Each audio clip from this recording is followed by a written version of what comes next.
puedo compartirles el screen, ¿eh?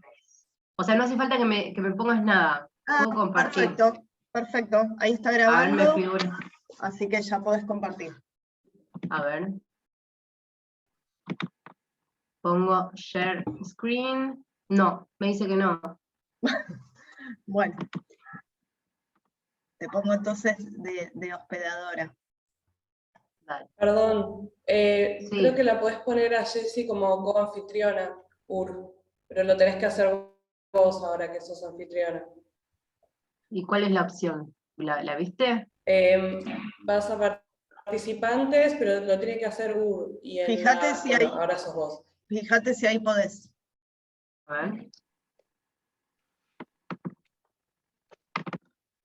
Sí, ahí estoy, ¿no? Perfecto. Bueno, listo. Bueno, vamos a empezar por lo siguiente. Vamos a pensar un poquito a ver de qué se trata esto cuando hablamos de perspectiva de género. Bueno, todas las personas que estamos acá, desde el área de la psicología, sabemos que hay diferentes marcos teóricos en psicología, ¿no? Las viejas llamadas escuelas. Que hoy se está un poquito, digamos, como yendo hacia una perspectiva más integrativa. Pero bueno, todavía seguimos pensando la cosa por ahí más en escuelas, en marcos teóricos, y funcionan, un poco esto de los anteojos, es como yo les explico a mis consultantes cuando les tengo que explicar cuál es mi marco teórico, ¿no? Y explico que, bueno, nosotros trabajamos de diferentes lugares, y que esos lugares nos brindan herramientas para poder hacer un recorte sobre la problemática que presenta la persona que tenemos enfrente, ¿no? Hacemos un recorte de lo que le sucede, hacemos un diagnóstico, el diagnóstico no simplemente va a implicar diagnóstico igual DSM, sino un diagnóstico en conjunto de toda la situación de la persona, de su historia de vida y demás, para después poder intervenir, ¿no? ¿Cuál va a ser la intervención en busca de ese cambio terapéutico? Y lo que explico también es como que la perspectiva de género es una lente que se viene como a agregar a este marco teórico, ¿no? Esta perspectiva de género es transversal a todas las escuelas en psicología, o sea, no es un modelo teórico específico, sino que va a ser una perspectiva transversal a toda la psicología en su conjunto. Ahora bien, esto es una explicación que yo le doy a las personas consultantes es la mejor manera que yo encontré, podemos pensar otras, pero no es muy fiel a la realidad, porque incluso el marco teórico mismo va a tener sesgos de género. O sea, la construcción de la ciencia también va a tener que estar atravesada, o no, ahora vamos a ver, con la perspectiva de género. Así que no es tan así, ¿no? Sería como todo un poco más, no tan dividido. Bueno, vamos a pensar en cuáles son los antecedentes más importantes, ¿no? Como para poder pensar en esto de, ok, ¿qué significa la perspectiva de género en psicoterapia? ¿De dónde viene esto? Bueno, como todos sabemos que estamos acá, de alguna manera, pudiendo hablar de esto, porque existe el feminismo. Y porque existió el feminismo ya desde aproximadamente el siglo XVIII, un poquito antes, que consistía en que las mujeres, ¿no? Empezaron a reunirse, a poder hablar, pensar sobre las diferencias que sufrían en la sociedad de ese momento, ¿no? En donde no podían ingresar a la universidad, donde el espacio público era de los varones, donde no tenían derecho a voto. Bueno, y el feminismo, como un movimiento social, como un movimiento de lucha, se fue cada vez expandiendo más, y nos fue a las mujeres brindando la posibilidad de ir ganando lugares, ¿no? De ir ganando lugares de poder a través de esta lucha. Y podemos empezar como un antecedente un poco más académico, a fines del siglo XIX, donde las mujeres empezaron a ingresar en la universidad, y aparecen los primeros estudios de género, de la mujer, estudios de la mujer, que después van a ser estudios de género, va a ir cambiando un poco la concepción. Bueno, estudios de la mujer en función de esta rama académica del feminismo de los años 60. Rastreando el concepto de género, nos encontramos con, bueno, Stoller, un psiquiatra psicoanalista, 1968, aparece el concepto de género por primera vez como diferencia de lo que es el sexo biológico. ¿De dónde sale esto, no, de género como identidad? Bueno, este psiquiatra psicoanalista empezó a estudiar a infancias con sexo indefinido, sea, con una genitalidad indefinida, ¿no? Nacían ni mujeres ni varones desde este ámbito del sexo. Recordemos que el sexo hasta hace no mucho tiempo seguía figurando en los documentos de identidad, ¿sí? O sea, esto es algo, este cambio que estamos hablando de 1968, miren todo lo que tuvo que pasar en el medio para que podamos empezar a hablar de géneros, y que hoy, por ejemplo, cuando vamos a llenar un formulario, mismo, no sé, en el censo, no sé, yo todavía no lo hice el censo, pero me imagino, porque cuando llenamos formularios administrativos, ya no nos preguntan el sexo, o sea, no nos preguntan qué tenemos en la entrepierna, sino cuál es el género en el cual nos identificamos. Entonces este psiquiatra psicoanalista empezó a estudiar las infancias con sexo indefinido y empezó a ver que la identidad de género las personas la fueron construyendo más o menos a partir de los 4 o 5 años en función de cómo son socializadas, ¿no? Si las infancias fueron socializadas como niñas o como niños. Todo esto estamos hablando, ¿no? 1968, una perspectiva bastante binomia. Bueno, las terapias feministas, miren cuándo aparecen, en los años 70, ¿no? Decimos, bueno, por ahí esto de la psicoterapia con perspectiva de género es nuevo. Bueno, no es tan nuevo, ya empiezan a aparecer en los años 70, ¿en qué consisten? Bueno, tienen en cuenta un poco el contexto, ¿no? El contexto de desigualdades de género. En los años 80 empiezan a aparecer los estudios de las masculinidades, donde los varones empiezan a reflexionar también sobre su propia construcción de género. Y vamos a tener un taller específico hacia el final sobre las masculinidades, para ver de qué se trata esto específicamente. Y desde los 90 hasta ahora, ¿no? Los estudios queer que han ido también aportando lo suyo a través de una crítica sobre los estudios de género, ¿no? Basados en el binomio y en la heteronormatividad. Hoy esto nos permite posicionarnos en conocer de que estamos frente a un sistema cis heteropatriarcal, ¿no? Y esto marca una posición transfeminista, en donde entendemos que hay una supremacía de la masculinidad cis hegemónica y heterosexual, ¿no? Donde la subordinación y la discriminación no solamente se ejercía sobre las mujeres, sino sobre todo el colectivo LGTBI. Por cuestiones... Sí. Jessica, ¿podrás explicar, porque por ahí lo que es cis hetero? Sí, voy a explicar eso. Y de paso meto pregunta acá, Sandra pregunta si Power lo vamos a subir en algún momento al Drive. Si lo quieren, sí, no hay problema. Lo subimos, sí. Perfecto. Si lo quieren, sí. Tengan en cuenta que es una construcción en función de toda la bibliografía que les mandé, ¿sí? Hay algunos textos que son muy interesantes que yo igual se los voy a sugerir para que sea como una lectura obligatoria entre comillas, ¿no? Si alguien quiere saber un poquito más sobre esto, que puedan buscar. Bueno, ¿qué significa esto del sistema cis heteropatriarcal? Empezamos por el patriarcado, más fácil, más conocido por todos, ¿no? Bueno, como un sistema social. ¿Qué podemos decir patriarcado? ¿De dónde viene? Porque no es el mismo patriarcado hoy que fue en el siglo XVIII, ¿no? Donde en el siglo XVIII, ¿cómo era considerada la mujer en ese momento? Había un patriarca, un padre, que arreglaba los matrimonios, ¿no? En función de intereses, de herencias, intereses económicos. Entonces la mujer era como un poco un objeto de intercambio ahí, ¿no? Y pasaba del control del patriarca al control del marido, en donde ahí en ese espacio había un cierto control sobre su sexualidad, sobre su rol, este rol de procreadora, ¿no? Hoy no lo podemos pensar tan así, porque esto fue como cambiando a lo largo de la historia.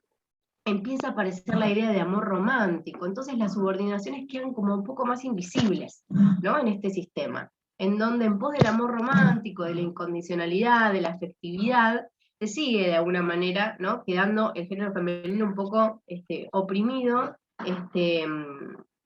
por estos roles, que ahora igual les voy a hablar un poquito más cuando hablemos de mitos y estereotipos. Ahora, ¿qué significa que estamos frente a un sistema cis heteropatriarcal? Bueno, si hablamos de género como identidad, ¿me aguardan un segundito que tengo que cambiar de espacio? Espérenme un segundito. Esperamos.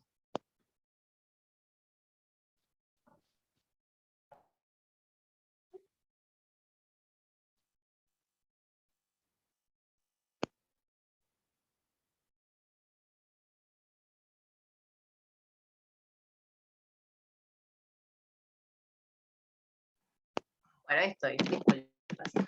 Si hablamos de género, ¿sí? Y hablamos de esta diferencia de género como sexo, ¿no? La diferencia del género y el sexo, si tomamos el sexo como una cuestión biológica, y el género como una cuestión cultural y construida, nos vamos a encontrar que hay personas que coinciden, digamos, este sexo biológico con la identidad de género, ¿sí? Cuando las personas están embarazadas, lo primero que se hace, más o menos en la semana 17, te preguntan, bueno, ¿querés saber el sexo? Y es un momento todavía hoy muy esperado, ¿no? Porque en función de eso vamos a ver cómo decoramos la habitación, o en función de eso vamos a ver qué ropita compramos, ¿no? En mayor o menor medida es algo que todavía está, ¿no? Y vamos a pensar si va a ser una nena o un nene, cómo vamos a socializar a ese bebé por llegar. De esto se trata, ¿no? Digamos, ya le atribuimos a un recién nacido una identidad de género en función de esta genitalidad. Si tiene vagina va a ser una niña y si tiene pene va a ser un varón. Todavía nos seguimos manejando desde este lugar. Entonces, si después eso coincide a lo largo de nuestra construcción de género, es que hablamos de personas cisgénero. Si esto no sucede, hablamos de personas transgénero. Esto lo van a ver igual, lo vamos a ver más seguramente en la clase de diversidad, donde van a venir personas desde, ¿no? De Psicoincidente Sur, para poder explicar un poquito más de qué se trata esto desde la otra perspectiva. Nosotros por cuestiones pedagógicas vamos a hablar, ¿no? Hacer como un recorte en función de, más desde el binomio, pero teniendo en cuenta esta perspectiva, ¿sí? Por eso cuando nos refiramos a varones o mujeres más desde la heteronormatividad, lo vamos a hablar siempre, vamos a hacer la distinción de si es una mujer cis o no, un varón cis o no, ¿sí? Y la heterosexualidad, bueno, tiene que ver un poco con los esquemas de género, que también lo vamos a explicar un poquito más adelante, en donde todavía aún hoy damos por sentado que la heterosexualidad es de alguna manera la norma, lo normal, y todo lo que está por fuera queda un poco invisibilizado. Yo les voy a invitar a que podamos pensar un poco, porque uno dice, no, bueno, no es así. Digo, bueno, a ver, todas estas cuestiones se pueden ver también intersectorialmente, ¿no? Digamos, es una construcción sociohistórica, va a depender también del lugar donde nacemos, de las posibilidades que tenemos, los privilegios que tenemos. Nosotros somos personas, bueno, universitarias, en el área de salud mental, tenemos la posibilidad de poder pensar sobre estas cuestiones. Pero pensemos también en aquello que, digamos, sacándonos por fuera un poco, ¿no? Y ponernos como protagonistas, como personas, ¿qué hacemos frente a un niño o una niña? ¿No? 10, 9 años. ¿Y te gusta algún compañerito? Le decimos a la nena. ¿Y te gusta alguna compañerita? Le decimos al nene. ¿No? Bueno, todavía sigue estando, ¿no? Como este sistema heteronormativo muy ahí en estas cuestiones tan invisibles. ¿Por qué no empezar a decirles a las infancias, bueno, ¿y te gusta alguna personita? Si es que queremos, ¿no? Hablar sobre eso. Bueno. Acá pregunta Jessica, Raquel pregunta, dice, no comprendí cómo el amor romántico influye en el rol de la mujer en la actualidad. Si lo vas a explicar después. Sí, lo voy a explicar ahora cuando hablemos un poco de mitos. Pero antes, vamos a hablar de, a ver cómo hago, acá está. Bueno, el género como un elemento constitutivo de las relaciones sociales, ¿no? Basadas en la diferencia. A ver, el género estructura las relaciones de poder porque trae aparejado esta simetría, desigualdad. Entonces, bueno, a ver, abrimos a esta pregunta. ¿Desde qué lógicas se piensa la diferencia? Y desde 3 dimensiones. ¿Desde qué lógica se piensa la diferencia, ¿no? En nuestra cultura, en este momento? Está la dimensión epistémica, que hace referencia a, bueno, cómo se piensa la diferencia desde la ciencia humana. Esto nos toca directamente a nosotros como psicólogos, cómo se piensa esto desde la psicología, ¿no? ¿Y qué nos encontramos? Con que está la episteme de lo mismo. ¿Alguien escuchó hablar de esto alguna vez? ¿Alguien quiere hablar ahí? ¿Puede ser? ¿De la epistemología preguntaste, Jessica? Sí, esto de la episteme de lo mismo. ¿Alguien escuchó hablar sobre de qué se trata esto? No, yo no. Yo me acuerdo de verlo en la universidad, sí, como que un poco quien estudia el estudio del conocimiento, de cómo se construye el conocimiento. Bueno, ¿y cómo se construye el conocimiento hoy? ¿No? Estamos hablando de que tenemos una perspectiva bastante androcentrista, en donde obviamente que el conocimiento de la ciencia tiene que ser en función de, bueno, ciertas reglas generales, ¿no? Que tenemos que sacar, reglas universales, de cómo es el comportamiento humano, por ejemplo, de cómo somos las personas, de cómo sentimos, de cómo pensamos, de cómo hacemos. Entonces, este conocimiento es aún hoy androcentrista. ¿Se acuerdan antes cuando íbamos, no sé, en la primaria, ¿no? Y estudiábamos biología? Era como el hombre, ¿no? Se hablaba del hombre, bueno, a esto se refiere, ¿no? Como que el hombre como objeto de conocimiento y que todo lo que tiene que ver con la masculinidad va a ser después, ¿no? Traspasado a todo lo demás. Porque todo lo demás es justamente todo lo demás, lo diferente. Y lo diferente va a ser atribuido en función de estas características, de esto masculino, de esto hegemónico, ¿no? Y en esa diferencia, a ver, Foucault dice un poco, ¿no? Todo lo que es distinto, de alguna manera se desvaloriza, se anula, no se ve. Esto se ve un montón. En las ciencias, las mujeres, ¿no? Por hablar de las mujeres cis, hemos sido muy invisibilizadas. Miren, sin ir más lejos, bueno, yo al presentarme hablé un poco de la cuestión más académica para que sepan desde dónde hablo también, porque es importante también conocer, ¿no? Cuando alguien está, nuestros interlocutores, desde dónde nos hablan, de cuál es la formación que tienen, desde dónde piensan las cosas, entonces lo planteé desde ese lugar. Pero sepan que yo trabajo, además de clínica, hago trabajo comunitario y trabajo en la ciudad de Buenos Aires, con personas que conducen habiendo bebido algo de alcohol, ¿no? Eso es una contravención y yo trabajo en un espacio de gobierno de la ciudad en donde me derivan desde el área judicial este tipo de cosas, este tipo de causas. Para poder pertenecer digamos, para que esas personas puedan hacer un taller psicoeducativo y poder reflexionar sobre estas cuestiones. La mayoría de ellos son varones, en 90%, siempre hace 17 años se viene manteniendo esta tendencia. Voy a usar algunos ejemplos de esto porque me parece muy interesante también como para pensar las masculinidades, pero lo que yo quiero decir es que cuando yo hablo de alcoholemia, por ejemplo, no sé quiénes de acá manejan, pero seguramente sabrán o habrán visto alguna vez que cuando las personas sacábamos, más o menos hace 10 años atrás, la licencia de conducir, nos daban como un folletito donde estaban todas las señales de tránsito y abajo había una foto donde decía, bueno, a ver, vieron que hay una tolerancia de ley generalmente en la ciudad de Buenos Aires, que si nosotros manejamos nuestro auto particular, tenemos una tolerancia de alcoholemia positiva de 0,50, ¿no? Entonces, ese folletito te mostraba una foto de hasta dónde se podía tomar para llegar a ese 0,50. Una copita de vino, un porrón de cerveza y una medida de whisky. ¿A qué no saben de dónde sacaban estas estadísticas? ¿Quién me cuenta? ¿No? De un varón con cierta contextura física, con cierto peso, ¿no?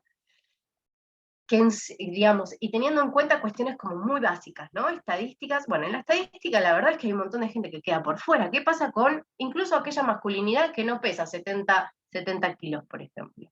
¿No? ¿Qué pasa con las diferencias individuales? ¿Qué pasa con cómo cada persona metaboliza el alcohol?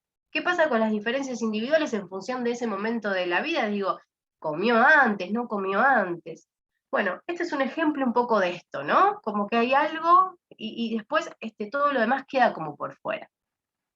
Bueno, Débora Tájer hace una investigación bastante interesante sobre las enfermedades coronarias en hombres y en mujeres, en donde, como tiene mayor prevalencia esas enfermedades en varones cis, las mujeres no terminan accediendo tal vez a un tratamiento temprano, o a ciertas detecciones a tiempo, porque justamente hay un estudio que creo que es por contraste, por catéter, no estoy muy interiorizada del tema, pero que está como más, la tecnología que utilizan está pensado en las venas de los varones que son más grandes que las de las mujeres, ¿no? Entonces ahí aparece como esta cosa, ¿no? de traspolar también en jerarquización, en donde, bueno, no se justifica que se lo hagamos a las mujeres porque es muchísimo más doloroso, es mucho más invasivo, porque tienen las venas más pequeñas. ¿En relación a qué? ¿No? ¿Y por qué no construir entonces una tecnología médica que permita también que otras personas que tienen venas más pequeñas de cómo fue pensado este instrumento, lo puedan hacer sin sufrir estas consecuencias, ¿no? Es un poco esto, cómo pensar la diferencia desde la ciencia, bueno, desde un método positivista también, en donde aparece esta cuestión de lo neutral, ¿no? El conocimiento que me es dado desde el otro lado, yo lo tomo de manera neutral, ¿no? Y esto se opone a lo que es la perspectiva de género, que lo piensan desde un lugar de la verdad se construye, ¿no? La verdad se construye, el conocimiento se construye, y va a tener que depender también del contexto sociohistórico, ¿no? Esto es lo que viene a aportar la perspectiva de género dentro de esta dimensión epistémica. Las personas que se dedican en la investigación, más allá de la clínica, también es una deuda pendiente que tenemos, ¿no? De poder hacer ciencia con perspectiva de género. Por eso decía al principio, esto de los lentes, no se puede pensar tan así, porque ya mismo los marcos teóricos, aunque parezcan justamente esto, ¿no? Porque la TCC tiene un poco de esto, esta cosa de lo observable, ¿no? Como el campo de conocimiento no tanto desde lo constructivista, de poder hacer ciencia también en psicología atravesando estas perspectivas, ¿no? Más inclusivas, no tanto con esta lógica. Bueno, dentro de lo que es la dimensión política, nos encontramos a ver que los grupos hegemónicos ejercen el control a través como de dos grandes formas, ¿no? Del uso de la fuerza o a través de cuestiones invisibles como lo que es el discurso del orden y el imaginario social. El discurso del orden son todos discursos científicos o religiosos que de alguna manera sostienen estas desigualdades, ¿no? Esta asimetría de poder. A ver, pensemos. Discurso del orden, discurso científico que de alguna manera deja en evidencia esto. Bueno, hace poquito leí, ¿conocen a López Rossetti? Es un médico muy conocido que trabaja, ¿no? De hecho, bueno, tiene una maestría acá en salud mental también, en la Favaloro, y escribió muchos libros muy leíbles. Y uno de esos libros es Ellas. Bueno, ya cuando, ¿no? Ellas, veo, a ver, ¿qué tendrá para decir? Bueno, y no me leí todo el libro, pero hay un pequeño capítulo que quiero destacar que habla de las neuronas espejo, que esto estaría bueno después preguntarle a Mariana cuando dé la clase de neuro. Las neuronas espejo fueron estudiadas hace muy poquito tiempo y tienen que ver con el tema de la empatía, ¿no? Digo, son necesarias para poder generar empatía, ¿no? Con otras personas. Bueno, ¿qué dice esta persona? ¿Qué dice López Rossetti? Seguramente basado en un montón de estudios neurocientíficos, que las mujeres tenemos más neuronas espejo que los varones. Entonces se explica de que tenemos cierta empatía natural. Bueno, un poco polémico, porque ya hablar de una cierta empatía natural, estamos también de alguna manera, ¿no? Dando a entender que hay ciertos estereotipos ahí donde la ciencia, en este caso las neurociencias, que están sumamente en auge, son sumamente respetuosas, acá no vamos a criticar no los marcos teóricos, sino para qué nos sirve también la información que nos están dando, ¿no? Esa información, de alguna manera, ¿sostiene estas asimetrías de poder?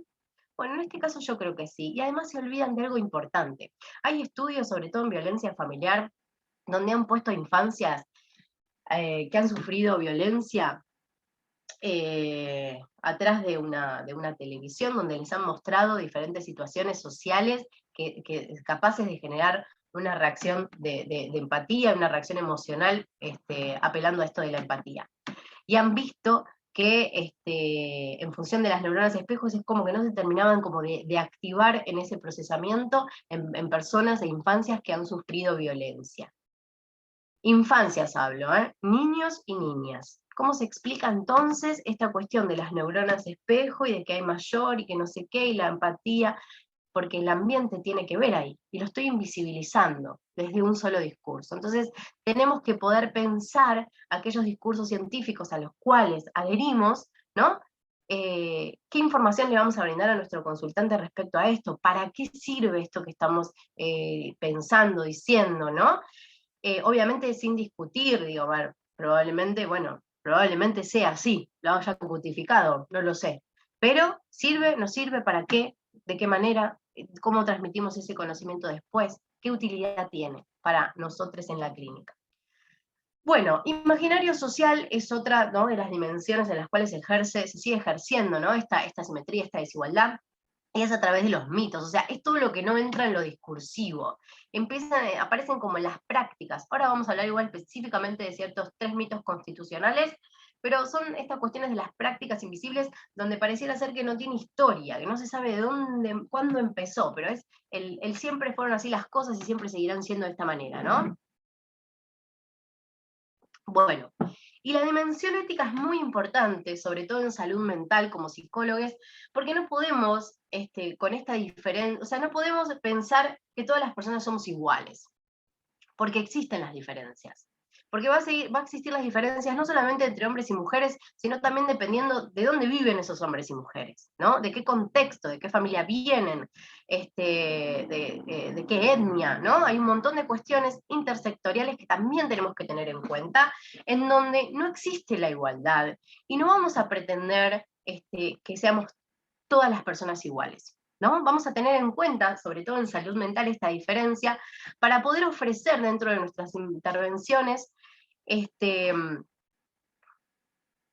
intervenciones que apunten a la equidad, ¿sí? Que apunten a, desde una perspectiva de derechos humanos, a de alguna manera que haya una equidad entre estas desigualdades, pero desde las desigualdades desde la desventaja, ¿no? Las desigualdades desde la asimetría, desde los lugares de poder y de subordinación, ¿no? Que haya equidad en función de eso.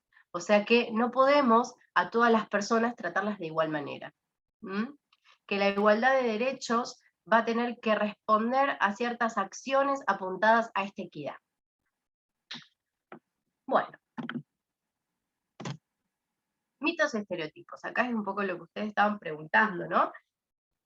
Mitos como producción del imaginario social, que proveen un esquema de interpretación del mundo, cierta adjudicación del sentido, ¿no? Es esta cosa invisible que está ahí y que es como una lente invisible donde nos manejamos y de esa manera vamos interpretando todo lo que nos sucede. Funcionan por medio de la repetición de narrativas, por la invisibilización de lo diferente, ¿no? Y por su construcción de naturalidad y de la concepción de que siempre fue y será así, un poco lo que yo decía recién. Bueno, hay 3 mitos constitucionales, que es mujer igual madre, amor romántico y pasividad erótica. Bueno, mujer igual madre, esto tiene que ver un poco con las cuestiones más biologicistas. El simple hecho de ser mujer cis y tener útero ya implica que debo ser madre. Entonces la gente me pregunta, ¿y para cuándo? Y tal vez no es mi elección, ¿no? Si bien hay cosas que están cambiando también por ahí en los ámbitos en donde nosotros nos desenvolvemos, sigue operando muy fuerte este mito. Y este mito trae ciertos estereotipos de la mujer como madre. Una mujer con instinto maternal. Saben, yo fui mamá hace muy poco. Y miren que tengo, ¿no? Mucha sensibilidad para estas cosas. Pero les aseguro que a veces estas cosas operan tan fuerte que realmente son invisibles. Yo me acuerdo, bueno, mamá primeriza, mi bebé tiene 10 meses. En ese momento tenía 1 mes y medio, y le había agarrado una enfermedad respiratoria. El susto que yo tenía. Me acuerdo que voy al pediatra y le pregunto cuáles eran las señales de alarma. Me las dice, y yo tenía miedo de no darme cuenta. Porque claro, como nunca había visto un bebé con una enfermedad respiratoria, ¿cómo sé cuándo se hunden las costillitas, no? Es una de las cosas que te dicen como para poder ver.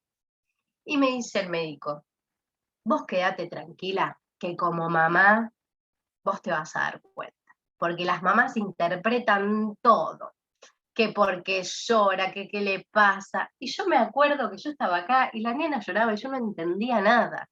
Y realmente son esas cosas que operan desde lo simbólico, desde un lugar duro, ¿no? Como decir, ¿cómo puede ser que yo, la madre, no sepa lo que le está pasando a mi hija? Yo tengo que saber, ¿no? Miren cómo operan estos mitos que decir, bueno, aún en personas que estamos sensibilizadas con estas temáticas, sigue operando de la misma manera, ¿no? ¿Alguien quiere compartir algo respecto a esto? Veo algunas risas ahí, me imagino que sabrán algunas mujeres lo que digo. Me pasó.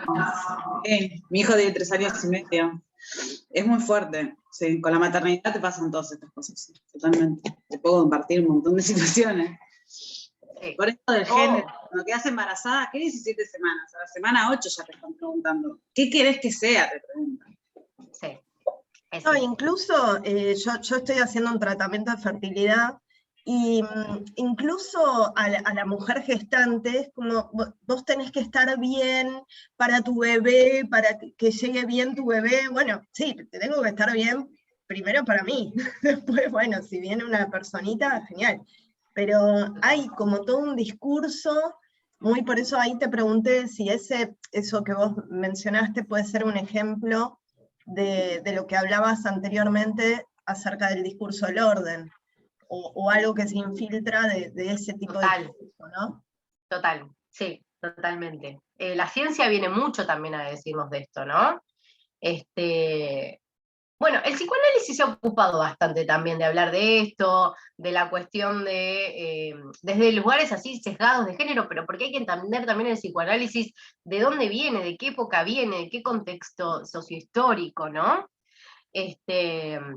Donde, bueno, se pone a la mujer como esta cuestión, esta díada, ¿no? Y a este padre que tiene que venir a intervenir en la díada, cuando en realidad, donde en este mito, el padre, estamos hablando obviamente de una relación heterosexual, de una mujer cis y un varón cis que deciden tener una familia, deciden gestar, y donde queda, ¿no?, el estereotipo del varón cis como paternidad, ¿no?, en la periferia, en esta cosa que está como dando vuelta. Me acuerdo que el pediatra hasta decía, ¿no?, como que el padre estorba un poco en esa cosa de que la madre sabe todo. Bueno, obviamente cambié de pediatra, gente, pero pero hay cosas que, bueno, están como muy ahí, están muy ahí.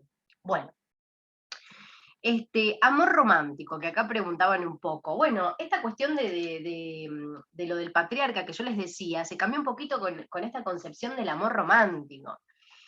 ¿Cuáles son las ideas del amor romántico? Bueno, que el amor todo lo puede, ¿no? Que estamos unidas las personas justamente por amor, y que cuando el amor se acaba la relación.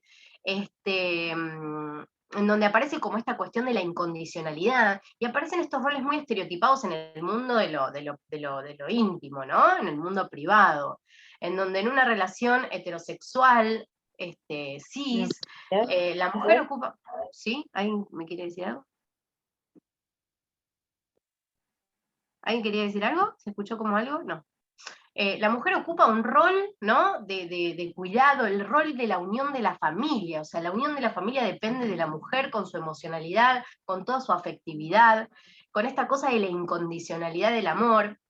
Entonces, alguien me preguntaba esto de la subordinación, queda un poco desde ese lugar, ¿no?, donde la repartija no es equitativa, donde la mujer, ¿no?, se nos ha enseñado muchas veces que está bien, todo bien con que estudies y tengas tu profesión, pero también lo importante es casarse y tener hijos, ¿no? Lo importante es lo que pasa también en el hogar, la construcción de la familia, el estar en pareja. Bueno, de esto se trata, ¿no? Como que de alguna manera, ¿no?, hay como cierta subordinación, hay cierto manejo invisible de estos deseos, ¿no? Y donde hoy por hoy las mujeres cis que deciden no seguir con esto siguen siendo cuestionadas, ¿no? Todavía siguen siendo cuestionadas. Pues nos vamos a encontrar con que decir, bueno, no, pero esto por ahí es un poco viejo, no, esto a mí no me sucede. Bueno, pero un montón de personas sí, ¿no? Aún en estos tiempos donde la verdad es que han habido muchas políticas públicas, sobre todo con esto de poder hablar de violencia contra las mujeres específicamente, que haya una ley. Yo mañana, la próxima vamos a... Posible. Es este suéter. ¿Cómo? Pesado, ¿no? ¿Y cómo hago? Silénciense, porfa, quienes no estén... Me estaban preguntando algo. Bueno, entonces de alguna manera ese control quedó un poco ahí, ¿no?, invisible con esta idea del amor romántico, donde, bueno, amor romántico, monogamia, ¿no? Bueno, Bueno, y hablando del discurso del orden, recordé cuando yo estaba preparando las dispositivas que yo estudié, como les decía, en la Universidad de Buenos Aires, y había una materia que se llamaba Biología del Comportamiento. ¿Alguien la hizo? ¿Úrsula, no la hiciste? Sí, yo No. la hice. Bueno, a ver si me hacen acordar un poquito qué decían. Hablaban del éxito reproductivo. Asemejaban al varón, ¿no? Como si fuera un animal, ¿no? Como, digamos, salvaje, de alguna manera, no tan así, obviamente, no lo decían de esta manera, pero sí estaba como muy fuerte esta cuestión de que, bueno, el hombre tenía que tener la mayor cantidad de reproducciones posibles para garantizar, o sea, de sexo, digamos, por ahí, para poder garantizarse el éxito reproductivo. O sea, que alguien, ¿no?, quede embarazada, de alguna manera, con esta cuestión de la idea del biologicismo, esta cuestión, ¿no?, de lo evolutivo, y que la mujer no, estaba preparada para quedarse en la casa, para cuidar de la cría. La persona que lo hizo, me recuerda un poco más todas estas cosas que se decían, que de alguna manera ese discurso científico, biologicista, sostenía un poco todo esto, ¿no? Esto de las desigualdades, lo que yo decía. Esto fue lo que a mí más me había impactado en ese momento de la materia. Imagínense que yo la habré hecho, no sé, hace 15 años atrás o más, porque era una optativa del primer ciclo. La persona que dijo que sí, que la había yo hecho. También la hice hace bastante, también, y me acuerdo que hablaban, bueno, del concepto de infidelidad como construcción social con este ejemplo. Claro. Mientras que el varón, digamos, podía dejar embarazada a un montón, Sí. la mujer, me acuerdo que encima el profesor lo contaba medio así, como que esperaba el momento, ¿no? Como una situación. Y también me acuerdo de los caracteres secundarios, lo que le llamaba la atención al macho, ¿no? Sí, las caderas grandes. Claro, Me acuerdo. el pelo brilloso, ¿no? Todas cuestiones de la juventud, ¿no? Digamos. Tal cual. Me acuerdo que salí un poco horrorizada de esa clase, pero sí. Bueno, mirá cómo después de tantos años nos quedó ahí polulando esa información, ¿no? Sí, Y bueno, sí. es una corriente. Hay personas en psicología que probablemente utilizan este tipo de información. Bueno, por eso, ¿no? ¿Qué vamos a utilizar y para qué? Bueno, y el mito de la pasividad erótica, que tiene que ver un poco con todo esto, ¿no? La mujer que espera al hombre, la mujer ama de casa, la sexualidad contenida ahí, porque si bien el amor romántico te brinda un poco esta cosa de la sexualidad más libre, de la libre elección, bueno, todavía se siguen jugando esta cuestión, ¿no?, de la pasividad erótica, donde la actividad, lo viril, está del lado del varón cis. Y acá se abren, ¿no?, estos mitos, dejan espacio a todos estos estereotipos. Yo puse algunos de ellos, podemos pensar otros, ¿no? A ver, la mujer cis como persona débil, dependiente muchas veces emocional y económicamente, porque si bien hoy por hoy las mujeres cis también salen a trabajar, hay una diferencia también en la relación salarial. En algunos casos, donde el hombre por ahí gana un poco más, entonces también hay una cierta dependencia económica y emocional, donde la mujer es más emocional, ¿no? Porque nos han socializado de una manera tal que podemos de alguna manera desplegar más nuestra afectividad que el varón cis. Y acá yo escucho mucho en el consultorio la palabra intensa, mujeres cis que vienen a consulta en donde, no sé, plantean cuestiones así con sus parejas o sus vínculos, donde dicen, no, pasa que yo soy intensa, ¿no? Y te lo dicen con una cuestión, ¿no? Esta cosa del ser intensa desde un lugar muy desvalorizado, ¿no? De un lugar feo, un lugar, la verdad, horrendo, ¿no? ¿Qué es ser intensa? Yo, la verdad, que siempre tomo esta cuestión de la intensidad emocional para en realidad, digo, no, ¿qué es ser esta cosa densa, ¿no? Por poder expresar lo que me pasa, ¿no? La otra persona por ahí lo toma como un reclamo, bueno. Hay cuestiones ahí desde la emocionalidad, en donde el estereotipo del varón cis es racional, porque la emocionalidad y la afectividad son por ahí habilidades que tenemos que tener las mujeres socializadas, ¿no?, dentro de lo que es el hogar, del ámbito privado, y todo lo que tiene que ver con lo racional es lo que los varones cis van a utilizar afuera, en sus lugares de trabajo, en sus lugares de pertenencia. Bueno, esto que decíamos, ¿no?, de la incondicionalidad del amor, del instinto maternal, con esta cuestión de que las mujeres instintivamente van a saber todo lo que les pasa al cachorrito humano. un poco locas, ¿no? Porque esta cuestión de los ciclos menstruales, bueno, te vino, te está por venir, ¿no? Como que de alguna manera la ciencia biologicista también, un poco con esto de las hormonas y demás, que obviamente sí, generan hormonas, las hormonas generan también cambio de estado de ánimo, etcétera, etcétera, pero se utiliza, ¿no? Ese discurso como para justificar un poco que somos todos un poco locas en verdad, ¿no? Y esta cuestión de lo nutricia, porque la verdad, ser madre, gestar, no dar la teta, guarda. Bueno, también, ¿no? Esta función nutricia.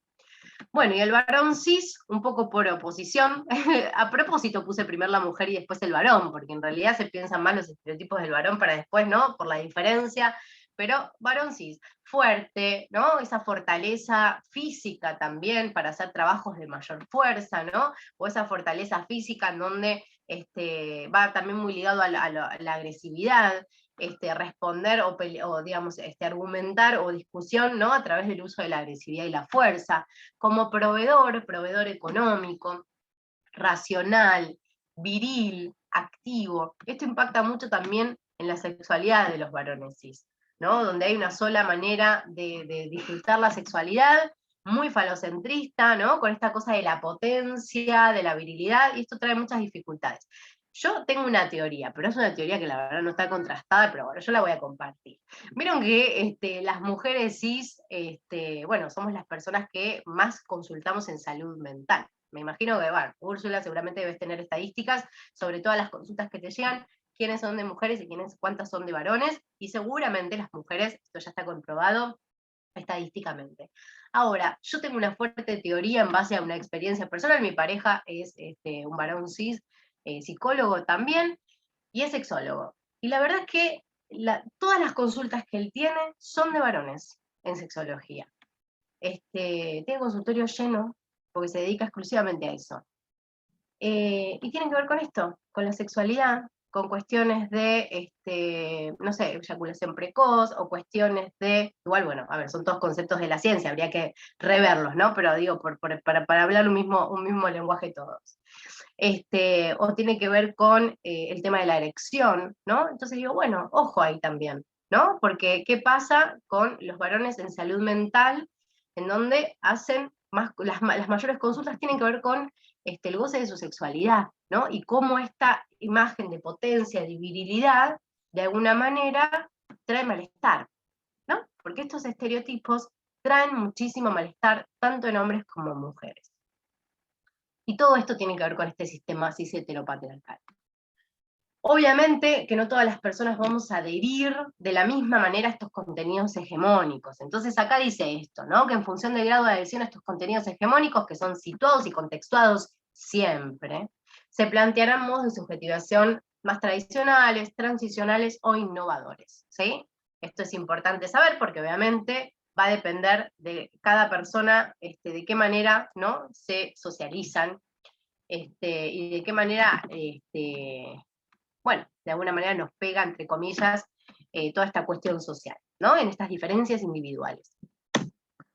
Bueno, les traigo teoría de los esquemas de género, es una teoría cognitiva, una psicóloga norteamericana, Bem, que en 1981 plantea esto de la teoría cognitiva para saber cómo las personas se generalizan en la sociedad, ¿no? O sea que voy a intentar explicar a través de esta teoría cognitiva el proceso mediante el cual las personas interiorizamos los estereotipos de género, ¿no? Y, bueno, de esta teoría salen algunas cuestiones teóricas, como los esquemas de género. Dice que proveen la lente con la cual la persona interpreta y significa los eventos internos y externos, ¿no? O sea, esto que veníamos diciendo al principio, cómo las cuestiones de los estereotipos y demás nos brindan un poco la lente como cómo mirar. Y se agregan estos esquemas de género como parte constitutiva del esquema heterosexual, ¿no? De la heterosexualidad, porque se configura como un elemento de definición de feminidad y masculinidad, un poco lo que decíamos al principio. Ella es la que introduce el concepto de androginia, ¿no? Como una persona que obtiene en igual medida rasgos de masculinidad y feminidad. Tengan en cuenta que estos rasgos de masculinidad y feminidad no lo pensamos desde o sea, los pensamos desde la cuestión de estereotipo, ¿sí? No desde, por ejemplo, no sé, se me viene a la mente la concepción más freudiana de lo que es masculino, ¿no? Como que ahí el psicoanálisis le brinda como, ¿no?, todo un contexto de explicación científica, si se quiere, a estos rasgos. No, sino de estos estereotipos de los que venimos hablando, ¿no? Que la persona obtiene en igual medida rasgos de este binomio. Y plantea que todas las personas tenemos ambos rasgos, ¿no?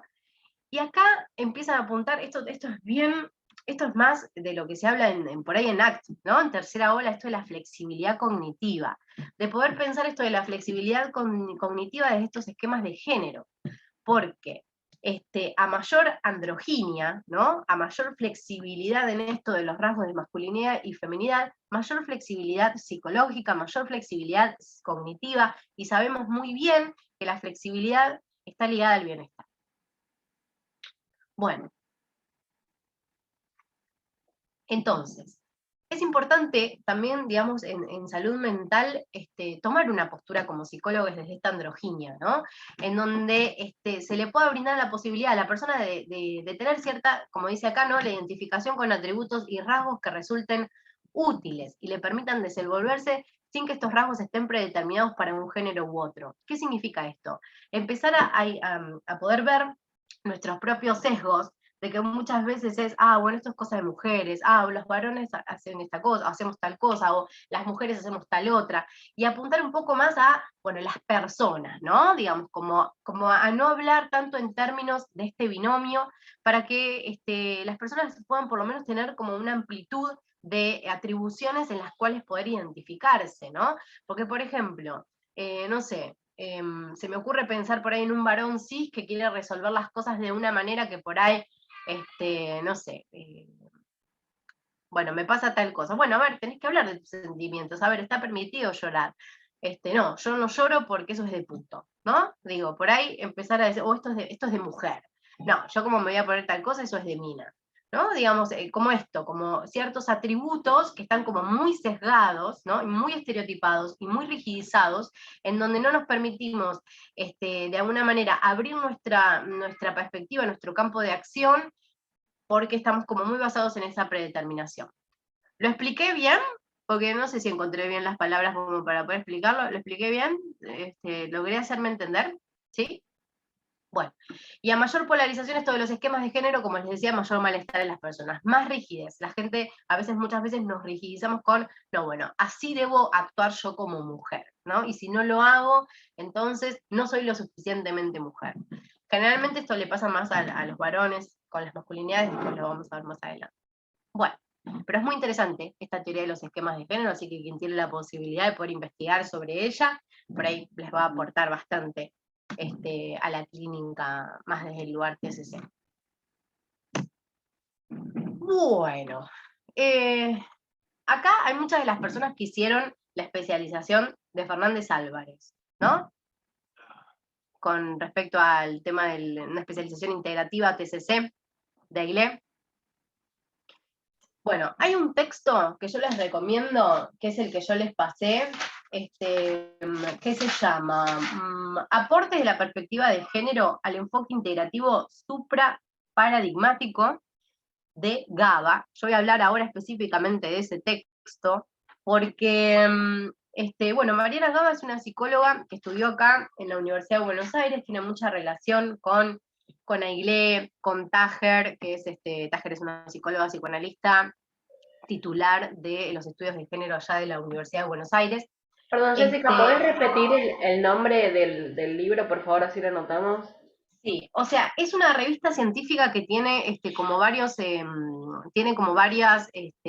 varios artículos, y uno de ellos es el aporte de las perspectivas de género al enfoque integrativo supraparadigmático. Yo les puse, cuando les compartí la carpeta, lo puse con este nombre, porque si ustedes entran a la revista, van a ver que hay un montón, entonces tienen que fijarse, creo que es la página 27, es de Mariana Gaba, que es una psicóloga chilena, ahora está trabajando en Chile, pero se formó acá en Argentina, y es muy interesante todo lo que le plantea, porque ella dice, bueno, a ver, ¿cuáles son los aportes? Tiene una perspectiva integrativa, TCC, más del lado de Fernández Álvarez y Opaso.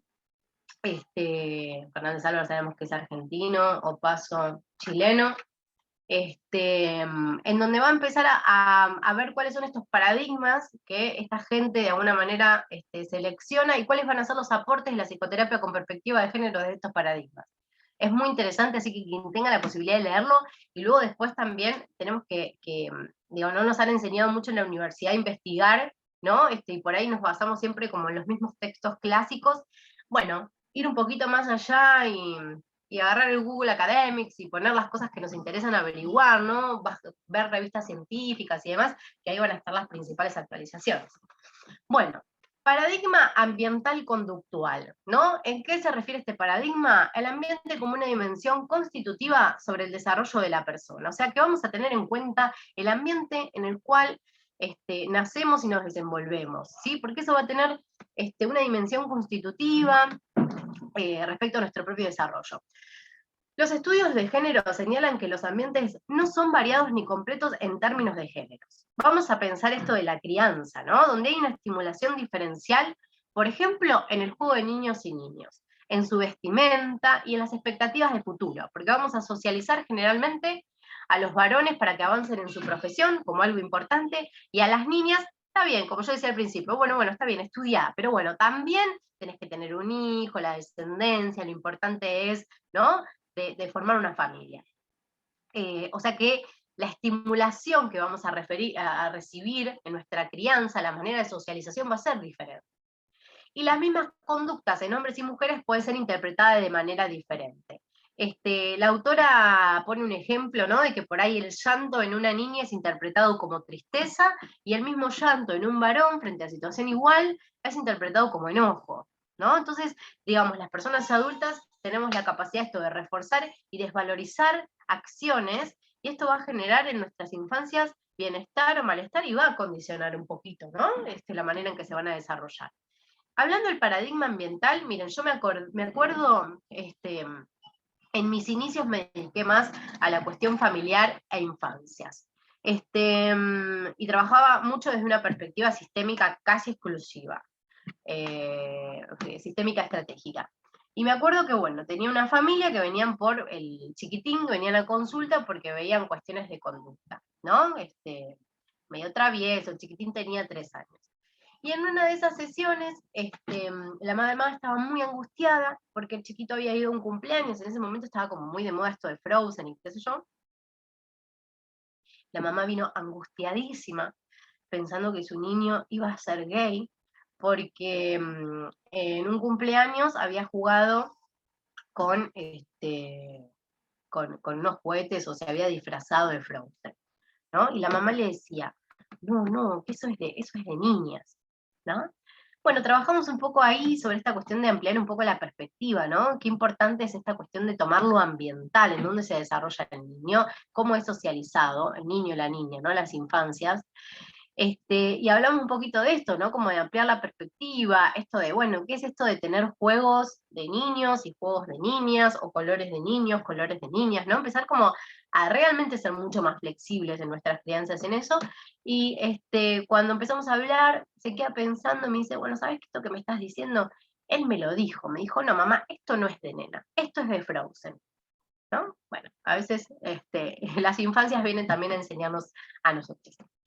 Bueno, paradigma biológico, es un poco todo lo que venimos hablando, porque la verdad es que el biologicismo nos da tela para cortar para rato, ¿no? Estas narrativas que legitiman las desigualdades del biologicismo, naturalismo y esencialismo. Esto de, ¿no? Madre por tener un útero, que de alguna manera tiene como esta idea en consecuencia de la maternidad como realización personal.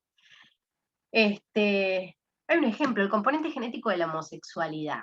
Cuando yo lo leí, esto es lo que desarrolla Mariana en el texto, y cuando yo lo leí me acordé de que una psicóloga una vez en una conversación privada, una psicóloga bastante reconocida en el ámbito académico, me dijo, en una conversación privada, esto no fue en una clase, y me dice, bueno, yo estoy convencida, me dijo, que la homosexualidad tiene componente genético.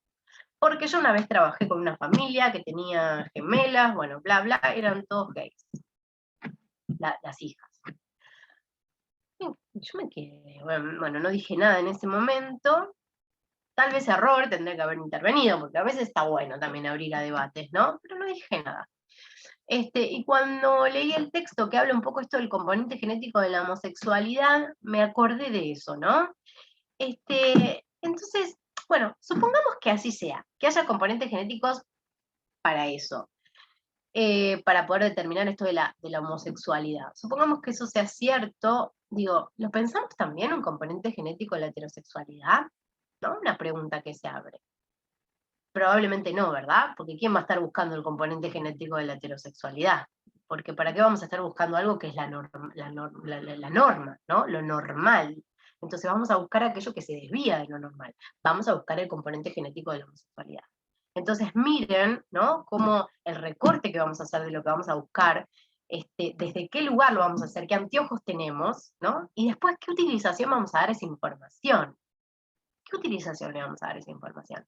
¿De qué sirve encontrar componentes genéticos de cierta cosa si no lo vamos a buscar para aquello otro? ¿No? Bueno, ahí en el fondo de la cuestión está dando mucho que decir respecto a todo esto que decíamos, ¿no? Del discurso del orden al principio. Bueno, otro paradigma biológico, el ciclo hormonal, como yo decía, ¿no? Esto que justifica a las mujeres cis un poquito locas.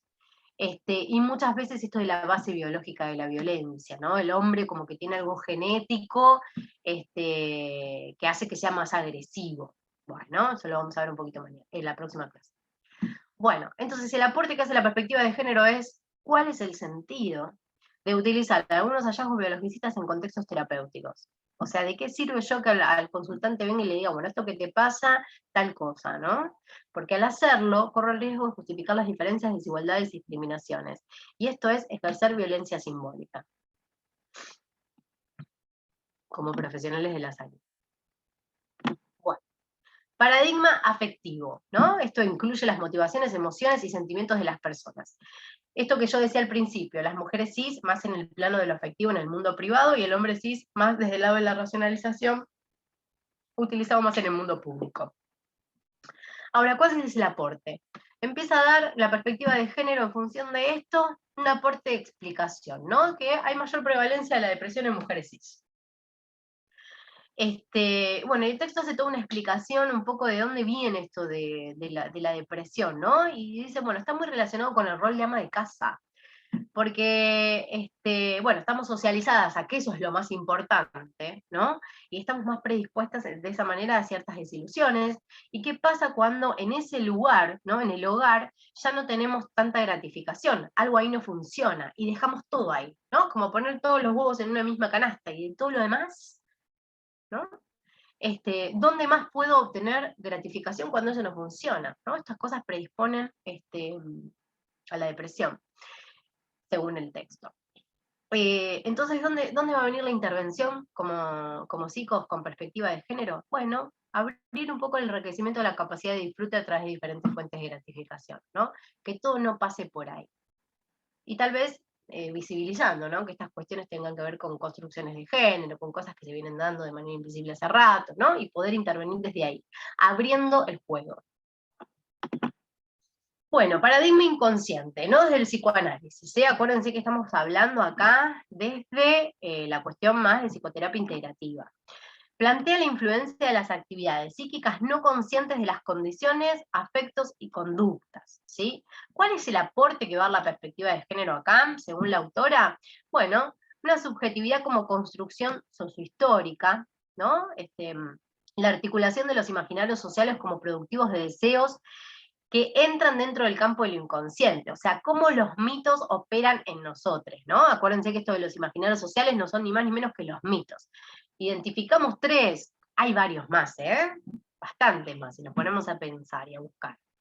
Bueno, entonces, ¿cómo se articulan estos mitos sociales en nuestras propias producciones de deseos, en este campo de lo inconsciente, de lo que no se ve, que está ahí invisibilizado, ¿no?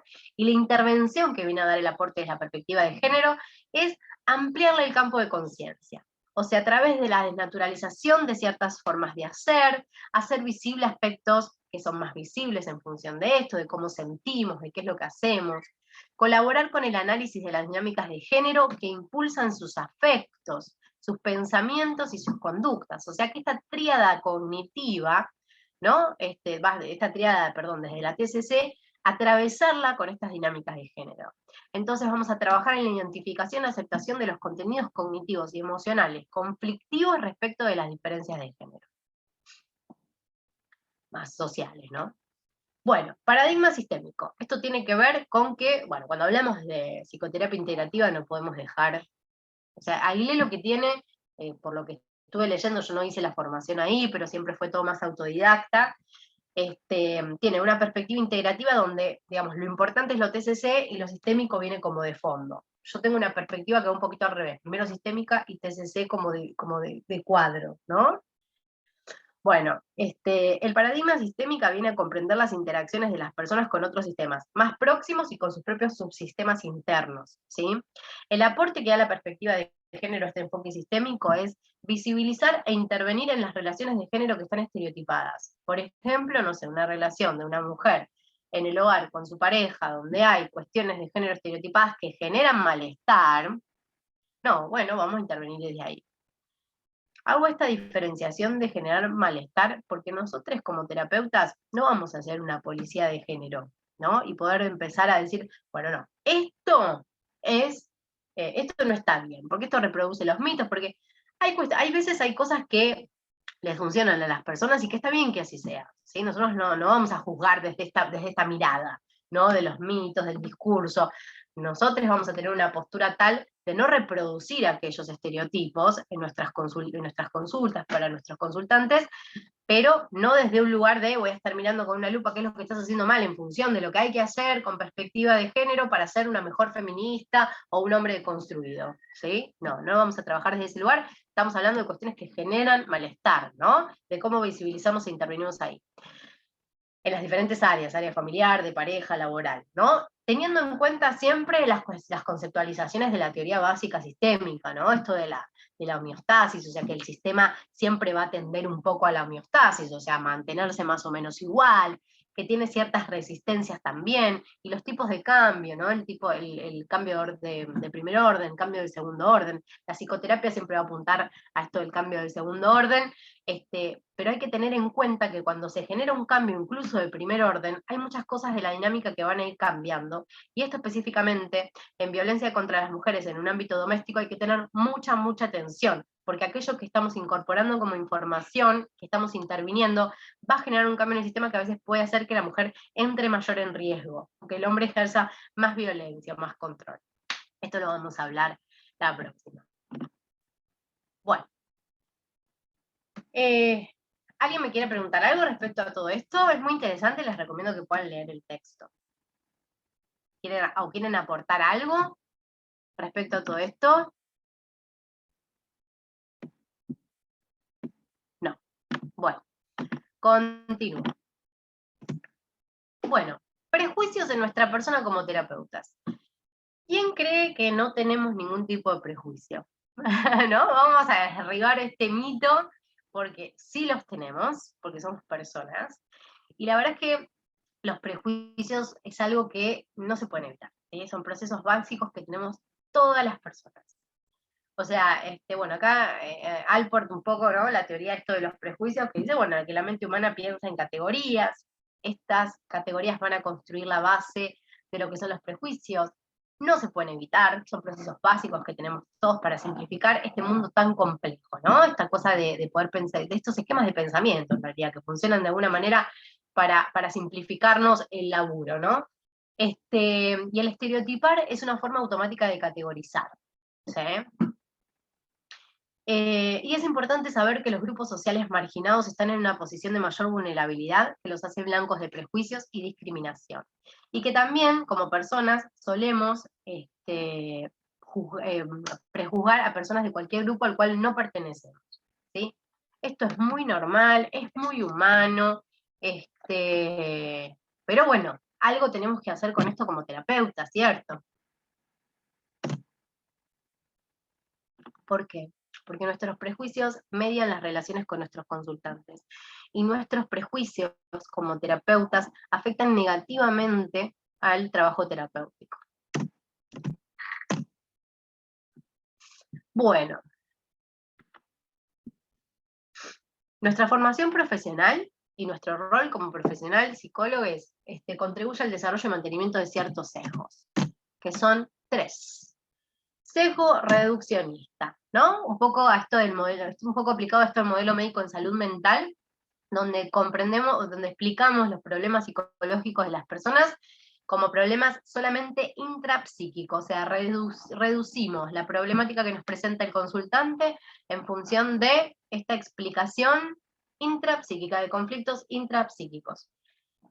Esto no solamente es a través del psicoanálisis, la TCC tiene mucho de esto también, hay que prestar atención. Sesgo universalista.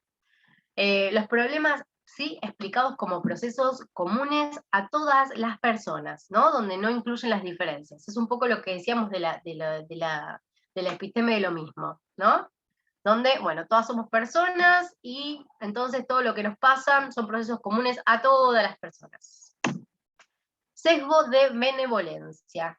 Tenemos, bueno, es el sesgo de esto, de como creemos que tenemos buena intención, no vamos a tener los mismos prejuicios que el resto de la gente, ¿no? Como terapeutas, tal vez consideramos que realmente podemos ser, ¿no? Personas que no tienen ningún tipo de sesgo, ningún tipo de prejuicio.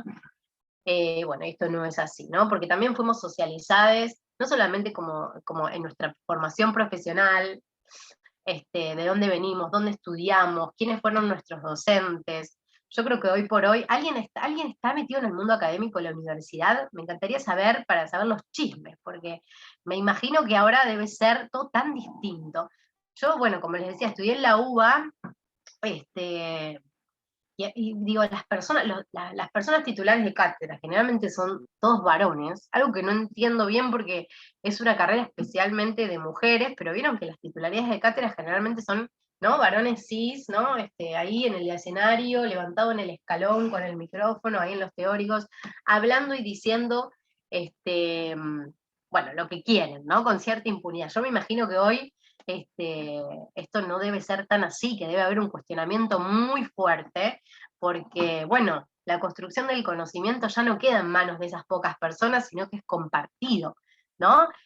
Todas fuimos socializadas, las redes sociales también permiten llegar a diferentes grupos sociales y conocer sus realidades, ¿no? Y poder también intervenir desde ese lugar. ¿Alguien tiene llegada al mundo académico, da clases en la universidad, como para que cuente un poco cómo se vive hoy por hoy el ser estudiante universitario o docente cuestionado o cuestionada? ¿No? O ayudante. Ayudante, claro, algún contacto ahí en la universidad. Bueno, qué pena, me quedo con las ganas del chisme. Bueno, estos sesgos contribuyen a cegarse ante la diferencia, ¿no? Y negamos factores sociales y culturales importantes para la persona consultante. Al tratar a todas las personas por igual, ignoramos el costo social, económico, político y psicológico de la marginación. Es muy importante siempre que tenemos a una persona poder situarla en un contexto, ¿no? De dónde viene, esta cuestión de la interseccionalidad que es ¿no? tan hablado. No es lo mismo ser una mujer blanca, heterosis, viviendo en el barrio de Recoleta, que una mujer pobre, negra, viviendo, ¿no? en el conurbano. Hay cuestiones de géneros que también van a ser atravesados de diferentes maneras, ¿no? Entonces tenemos que poder saber la persona, ¿no? A qué grupo social pertenece y cuáles son las cuestiones individuales de ese grupo social y cómo la atraviesan esa persona que tenemos, ¿no? Esta tan famosa singularidad. Bueno, ¿qué hacemos con esto? Decimos, tenemos sesgo, tenemos prejuicios, y entonces, bueno, reconocemos que hay diferencias, ¿no? Como terapeutas con perspectiva de género, en cómo son tratados de acuerdo al grupo al que pertenecemos, ¿no? Cómo somos, esto que yo les decía. Tenemos que adoptar una conciencia social en cuanto a temas que esto permitirá ejercer un control consciente sobre no dejar que estos afecten nuestros comportamientos, o sea, tener mayor conciencia social sobre estas cuestiones, de que tenemos sesgo, que tenemos prejuicios, de que existen grupos sociales que sufren mayor discriminación que otros, ¿no? Tener conciencia de esto nos va a permitir de alguna manera ejercer un control más consciente sobre lo que hacemos con aquellos sesgos y prejuicios que tenemos todas las personas por el simple hecho de ser personas. ¿no? Y ¿qué otra cosa sugerimos? ¿Qué hacemos con todo esto? Bueno, entrenamiento en competencia cultural. ¿Qué significa? Reconocer los sesgos que tenemos como psicólogos. Adquirir conocimiento sobre conceptos y variables sociales y culturales, grupos sociales y culturales en particular. Esto hoy por hoy es mucho más fácil de hacer, porque tenemos las redes sociales. Tenemos que empezar también a dejar un poco la idea de que todo lo que no pasa por el ámbito académico no es válido, ¿sí? Hay mucha resistencia a veces de compas profesionales, ¿sí? Que se resisten por esta cuestión de pensar en las cuestiones de género, porque bueno, no hay una cuestión formal de la ciencia que me diga cómo proceder, una guía, ¿no? Esto a veces nos pasa mucho por ahí a las personas que ejercemos desde la TCC, donde pensamos esto de la psicología basada en ciencia, ¿no?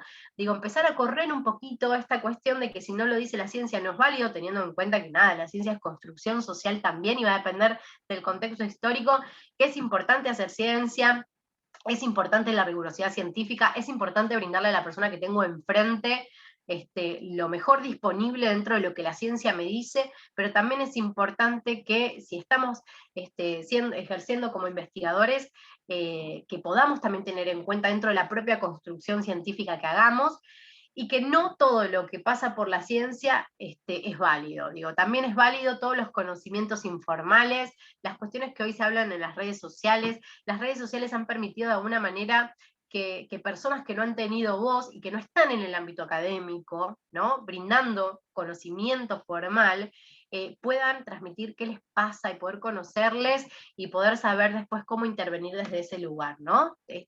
Principalmente con esto, adquiriendo esos conocimientos sobre estas variables socioculturales.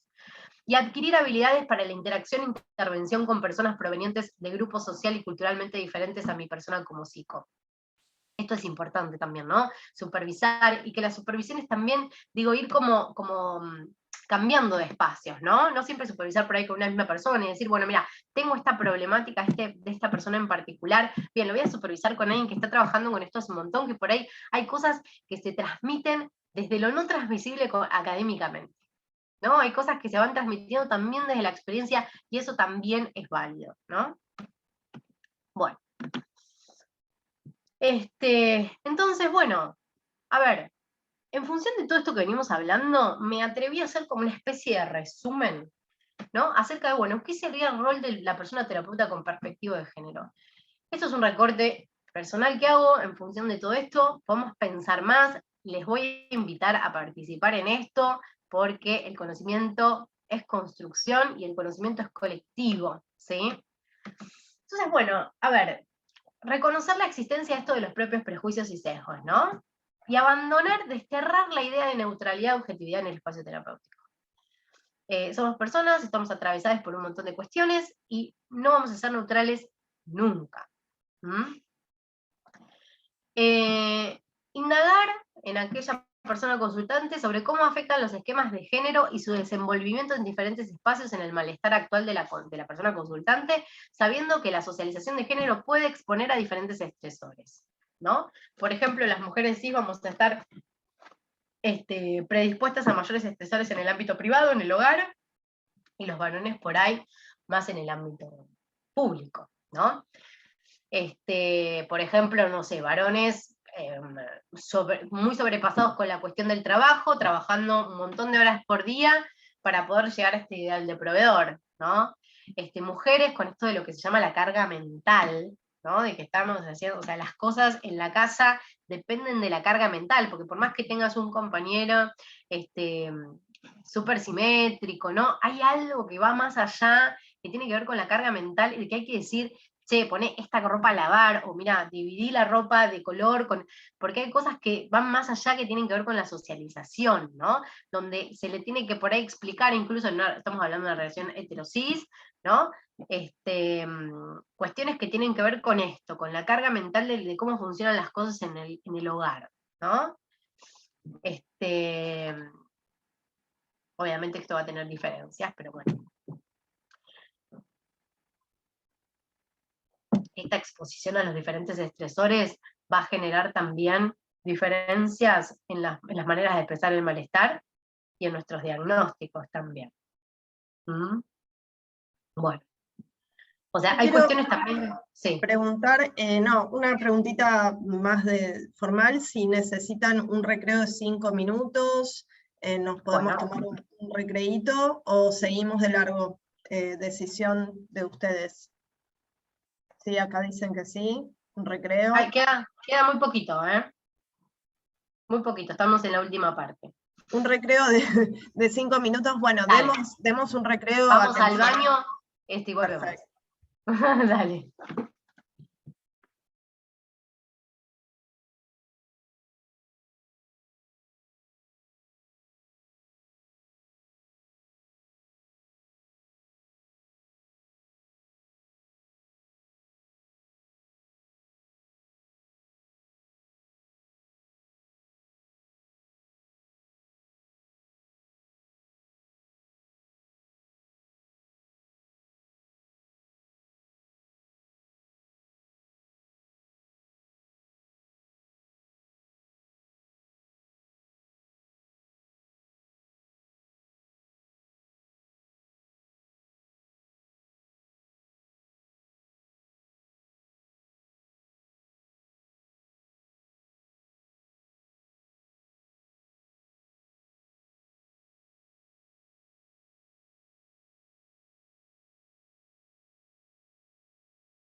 Bueno, vamos volviendo, Estamos. así continuamos.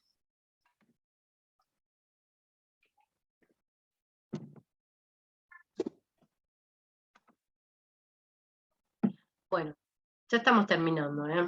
Yo creo que máximo 20 minutitos. Alguien que preguntó ahí en el chat.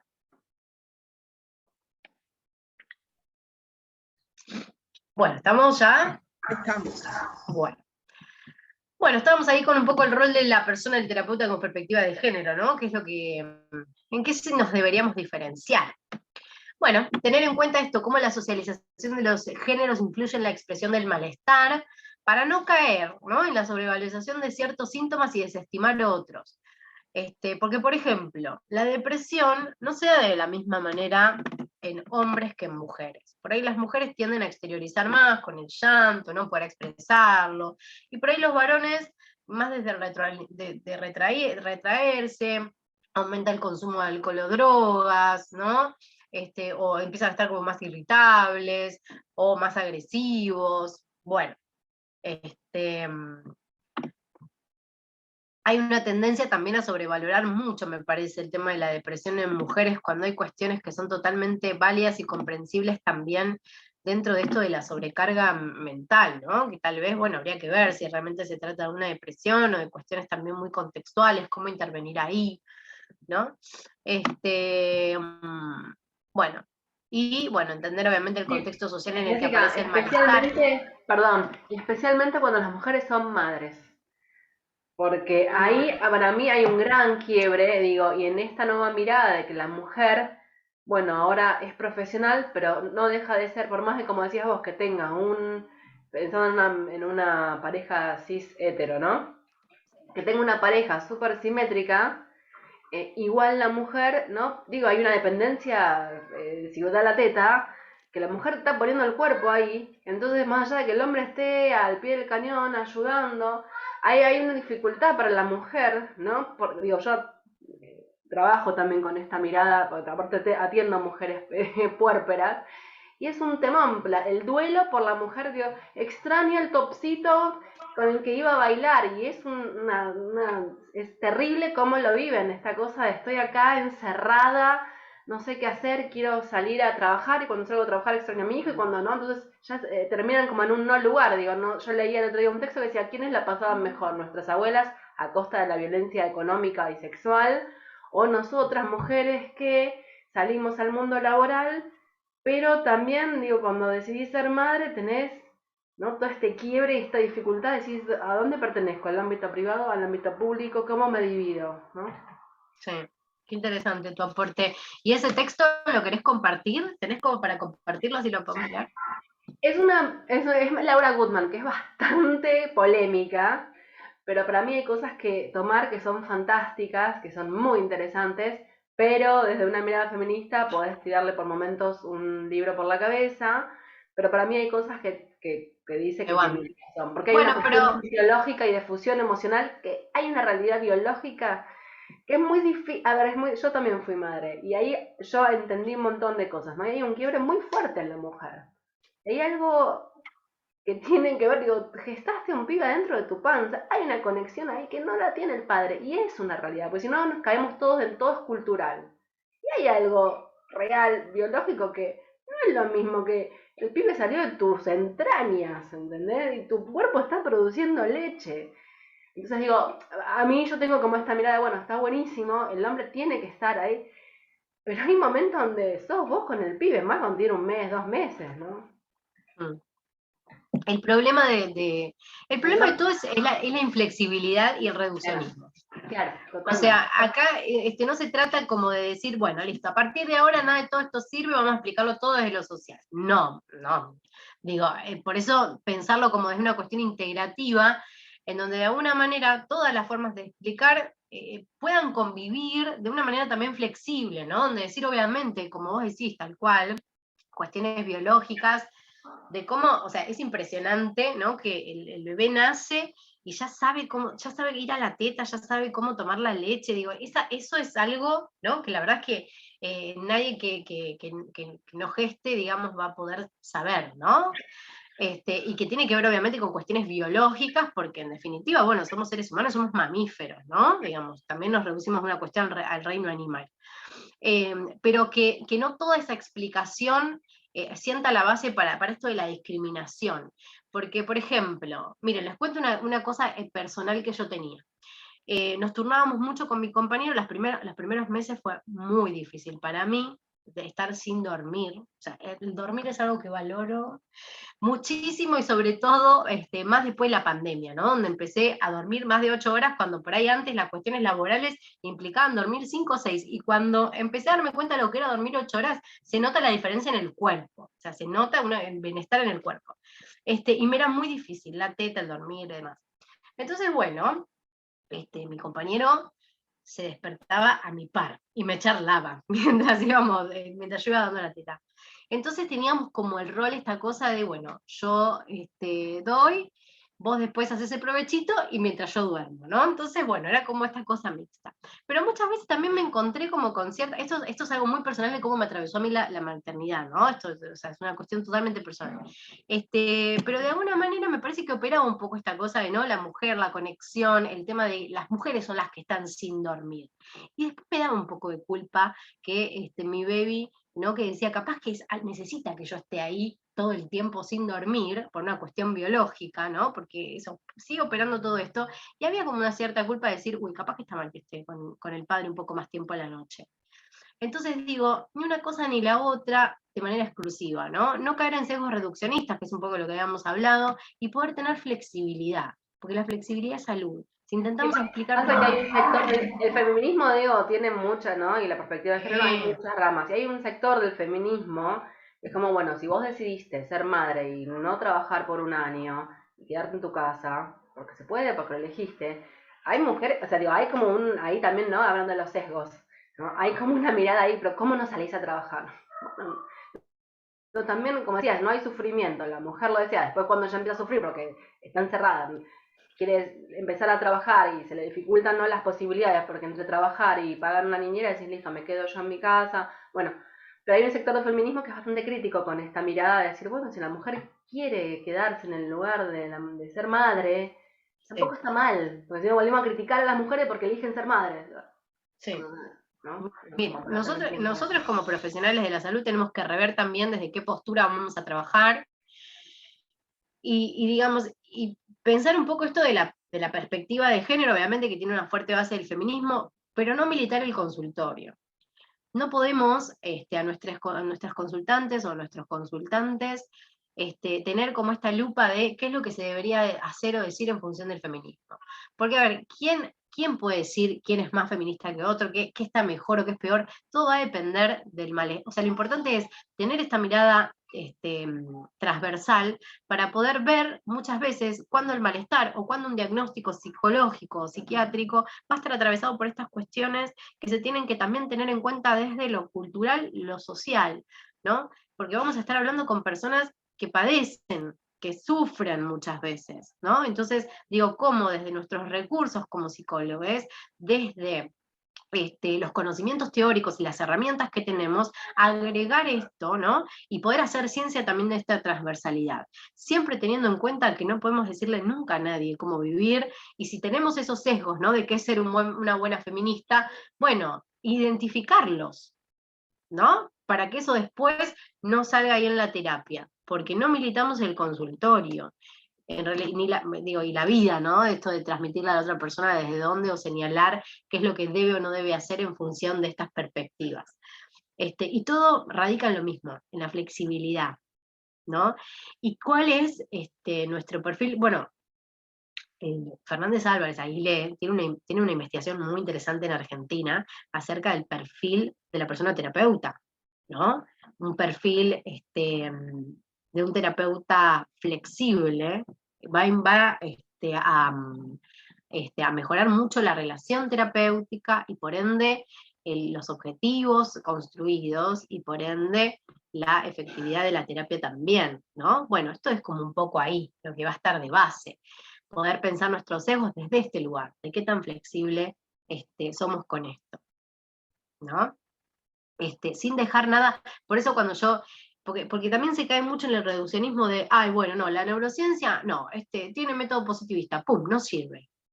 No, ¿por qué? Digo, es ciencia, van a decir cosas muy interesantes y que está buenísimo conocer y que está buenísimo sumar información y explicaciones sobre el comportamiento humano.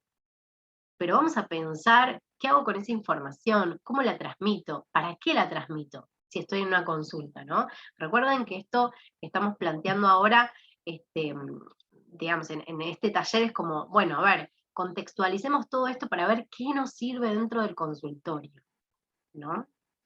Porque también a veces pasa que son cuestiones que parecen como hasta más filosóficas, ¿no? O sociológicas, y también se pierde un poco la utilidad. Yo esto lo pienso en función también de la conversación con colegas, ¿no? Que a veces por ahí desestiman muchas cuestiones, no, bueno, por eso es un planteo ya filosófico. Sobre todo la TCC, que entiende mucho esto, como les decía, ¿no? Esta cosa más universal y demás.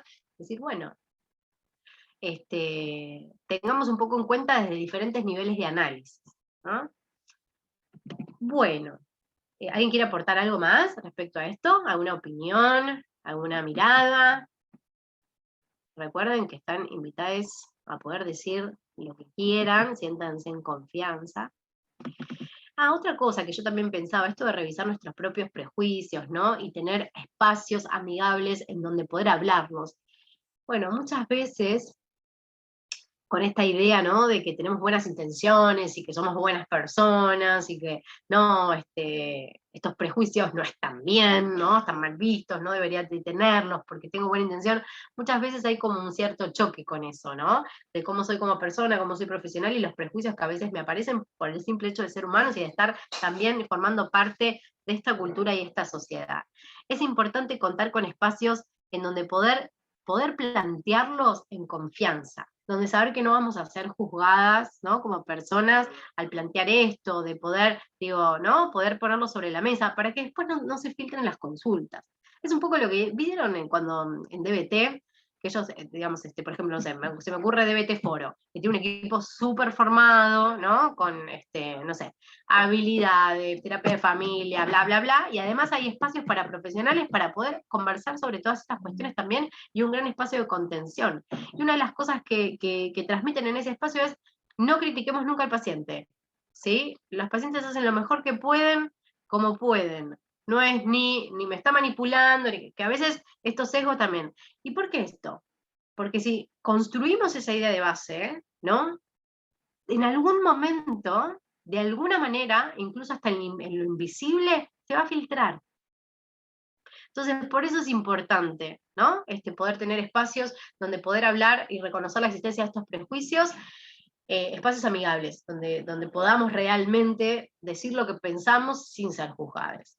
Que no es algo fácil, no es algo fácil. Bueno, un tema, quería preguntar algo. Quiero preguntar algo. Es un tema, esto que decías, que recurrente con respecto a por ahí la formación que tenemos de base, de carrera de grado, UBA, muy psicoanalítica, que yo veo que se infiltra mucho, incluso en mi práctica al principio se infiltraba esto del acting out de algunas pacientes, como bueno, el caso de histeria de Dora, digamos, de ahí se despliegan como modelos de aprendizaje, ¿no? que escucho, que tenemos entre los profesionales, por ejemplo, en casos de TLP, ¿no? de trastorno límite de la personalidad, donde hay autolesiones, o hay, digamos, llamados de atención, como se le dice, ¿no? Así como coloquialmente, y que se lo valora como, bueno, un acting out, y hasta que casi se lo desestima, porque es eso. Y me parece que también para reflexionar, ¿no? Entre nosotros, acerca de cómo estamos valorando esas, y cómo intervenimos, ¿no? Como terapeutas. Como bueno, me escribió, no sé, un sábado a la madrugada y no desestimé el mensaje, como bueno, porque es un acting out, ¿no? Y por ahí, digamos, está necesitando un dispositivo quizá más ampliado, quizá está necesitando justamente la respuesta del terapeuta o de la terapeuta en ese momento, ¿no? es como hasta peligroso, digo, intervenir desde ese lugar. Y esa es la bajada que tenemos desde la UBA. Mm. No la que Igual voy a agregar algo. No todo el psicoanálisis, porque hay terapias psicoanalíticas que se llaman terapias basadas en la transferencia, que tienen un corte psicoanalítico y que tienen evidencia científica para poder trabajar con trastornos límite de personalidad. Pero pasa que, claro, la UBA muchas veces, como vos decís, digo, bueno, yo vivo, o sea, estoy atravesada también por esos conocimientos y por cosas que van quedando, ¿viste? Y que a veces van quedando y que uno no las recuerda y quedan como en el inconsciente. El otro día, bueno, no hace bastante, yo estaba investigando, ahora no me puedo acordar el nombre, pero estaba también investigando sobre, bueno, sobre el perfil del terapeuta, el conocimiento de los terapeutas y demás, y dentro de la sistémica, en la Escuela Argentina Sistémica, hay un taller que se dan, yo tenía ganas como de pensarlo para poder replicar en ciertos espacios, para poder también en nuestro rol como terapeuta poder repensar nuestras líneas de aprendizaje, ¿no? Porque hay como algo que tiene que ver con la docencia y lo que hemos tomado de aquellas personas que nos han enseñado, en donde a veces repetimos modelos, ¿no? Y son esas cuestiones por ahí que son invisibles y que van a estar ahí como un poco empujan esta cosa de estos esquemas medios inconscientes, ¿no? Inconscientes de ese sentido de que no están tan presentes, pero que están operando de alguna manera. Y tomo esto de lo que vos decís, ¿no? De estas cosas que hemos aprendido que a veces por ahí hasta incluso están. Después, bueno, al transitar diferentes espacios de formación y demás, también es como que van quedando un poco atrás. Por eso es importante siempre, ¿no? Pensar en la actualización. Pero no solamente la formal, conversar con colegas, tener espacios horizontales, ¿no? Poder conversar sobre lo que pasa. Bueno, y teniendo en cuenta obviamente todas las perspectivas conductuales, entender que no podemos entender algo tan complejo como un padecimiento en salud mental desde una mirada solamente intrapsíquica, ¿no? Esto que decíamos del reduccionismo. Eso también es un sesgo que nos lo enseñan, ¿no? El psicoanálisis pensando en esto del conflicto intrapsíquico. La TCC también, triángulo, memoria, emoción, ¿no? Después, la tercera ola con la cuestión contextual. Bueno, ahí está poniendo un poquito el contexto, pero la primera y segunda ola es muy intrapsíquico también, ¿no? Muy reduccionista desde ahí. Por eso cuando yo hice sistémica, a mí me voló la cabeza porque la teoría de mente sistémica está en la relación, en la interacción de la persona con su medio. La mente no está acá adentro, sino la mente está acá afuera en la interacción, ¿no? El modelo de mente de la teoría sistémica. Por eso, digamos, yo creo que hay como teorías que asientan un poco la base para mandarnos medio el moco, y hay otras que, o sea, como que son terreno fértil, ¿no? De alguna manera, y hay otras que por ahí permiten un poco más de apertura, pero todas igual están atravesadas también por esta mirada. Por eso muchas veces, no sé, hay mucho esto de psicoanálisis género, y la tesis de género, nada, nadie habla nada, total, es todo universal, ¿no? Todo es todo para todos. Y me parece que hay que también cuestionar, sobre todo también en la forma que hablamos. El otro día yo estoy haciendo un curso de actualización de TOC, y bueno, se sigue hablando, ¿no? Del TOC homosexual, ahora el TOC de género, y una compañera hizo una intervención, dice, che, mira, me parece que ya estamos como, ¿no? Obligados un poco a tener esta perspectiva feminista, cambiemos los términos, no hablemos de TOC homosexual, hablemos de TOC con contenido de orientación sexual. ¿No? Hablemos más en genérico. Y esto viene a tema de lo que iba a decir ahora, ¿no? Utilizar un lenguaje inclusivo, genérico, abstracto, libre de estereotipos sexistas. Evitar esta cosa de las mujeres, los varones, ¿no? Pasa que eso son cosas de mujeres, eso son cosas de varones, los varones tal cosa, la mujer tal otra, en ciertas cuestiones, ¿no? Porque no es negar la diferencia, como venimos trabajando en esto, pero sí empezar a utilizar estas cosas de las personas, la gente, por ejemplo, para resaltar aptitudes y capacidades, lo que decíamos antes, ¿no? Esta cuestión del genérico también donde las personas todas también se puedan encontrar incluidas dentro de lo que decimos. Porque si hablamos, por ejemplo, todo masculino, ¿no? El hombre, con esta cosa más androgénica, hay un montón de gente que queda afuera. Y saben que hay estudios que dicen, por ejemplo, las personas que hablamos siempre todo en masculino, ¿no? Masculinizamos el lenguaje. Todos, bueno, lo que fuere. digamos, cuando recibimos esa información de todos, es como que automáticamente la mente inconsciente piensa en todo masculino, ¿no? ¿Saben qué a mí me pasó cuando yo quedé embarazada? Yo digo, me imagino siempre un bebé varón, ¿no? Claro, porque siempre también está hablado en varón.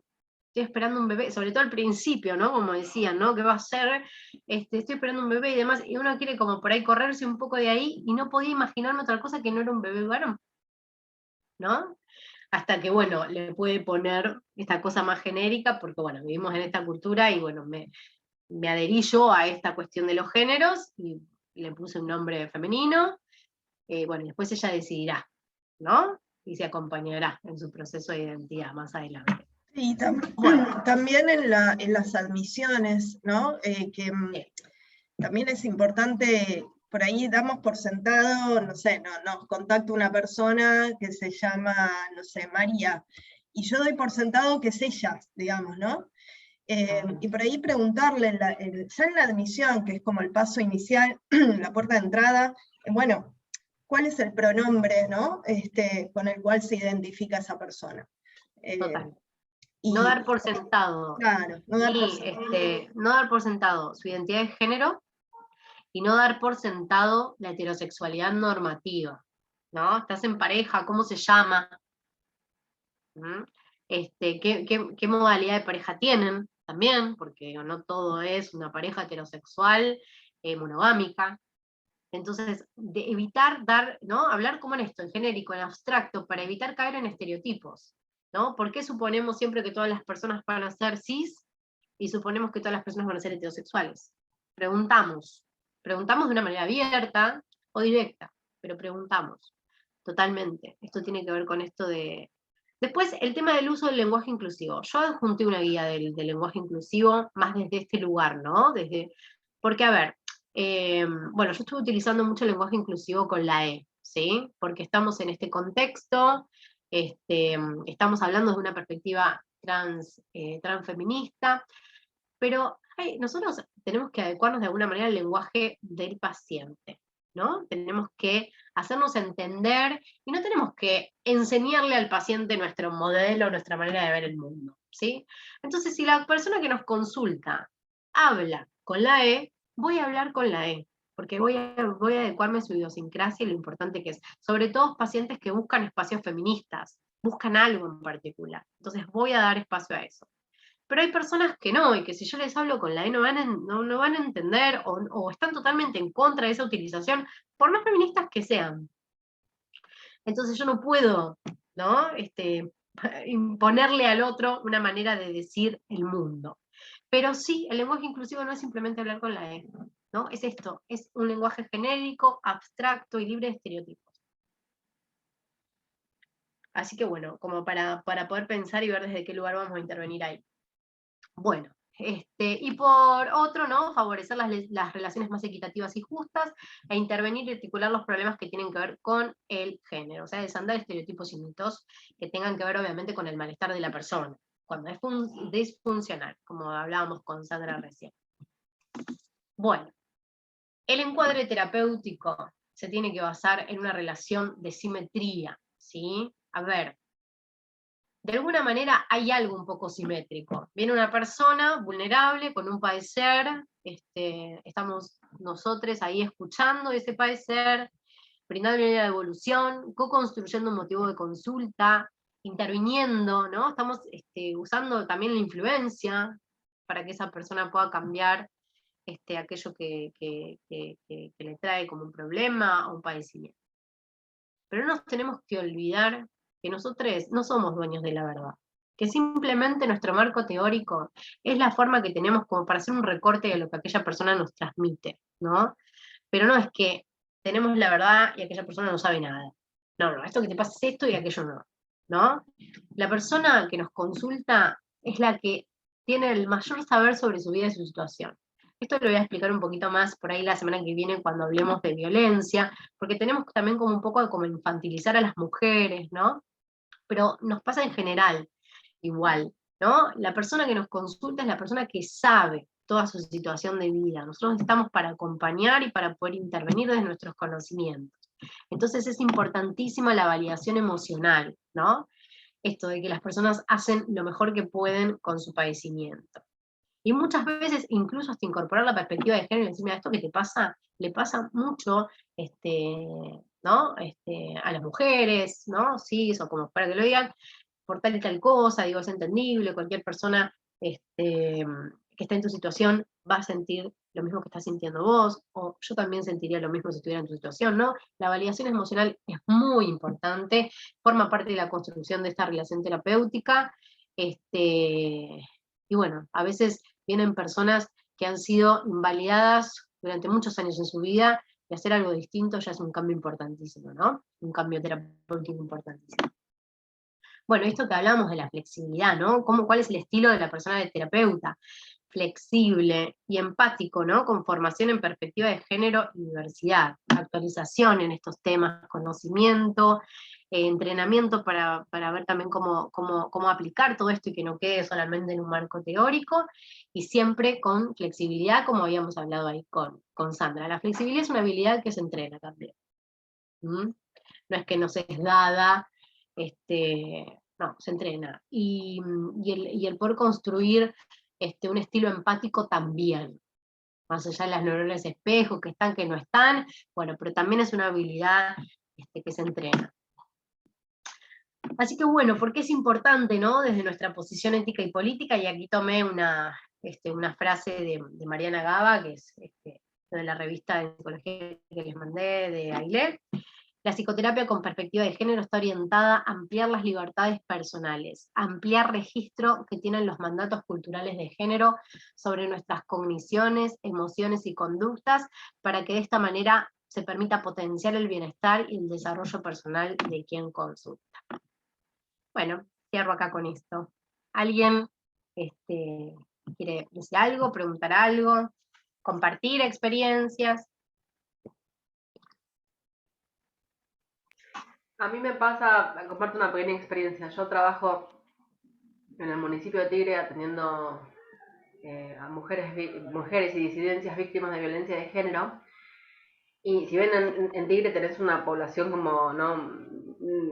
La mayoría de la población es de un nivel medio bajo, después también tenés como el nivel socioeconómico alto, por gente que viene más de la zona nordelta, pero no son las que más llegan al municipio, porque en general esas personas tienen recursos para contratarse un abogado, una psicóloga, ¿no? O esta mirada de que por ahí el Estado no es para la gente de alto poder adquisitivo, ¿no? El Estado es para los pobres. Y me pasa que, claro, yo desde mi mirada de clase media, cuando atiendo a estas mujeres, a estas disidencias, es muy fuerte la brecha, ¿no? De cómo viven la vida, de cómo atraviesan la violencia,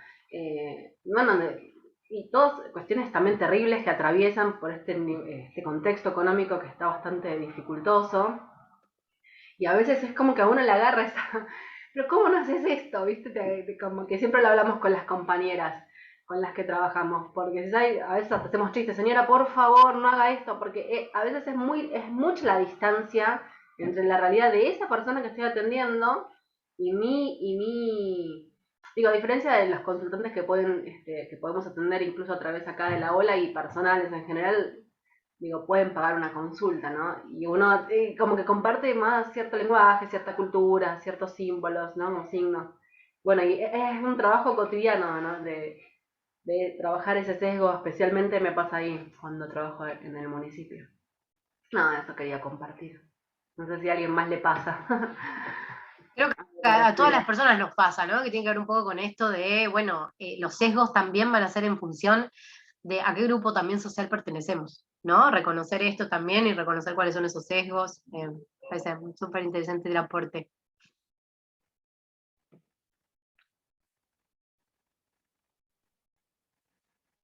Bueno, si alguien más quiere aportar algo, preguntar algo, alguna duda del curso. Yo lo voy a preguntar yo. Voy a preguntar yo ahora. ¿Hay algún tema que piensan que hubiera estado bueno tratar y que por ahí no se habló, o en este recorte que hicimos faltó? ¿Alguien quiere hacer algún aporte desde ahí?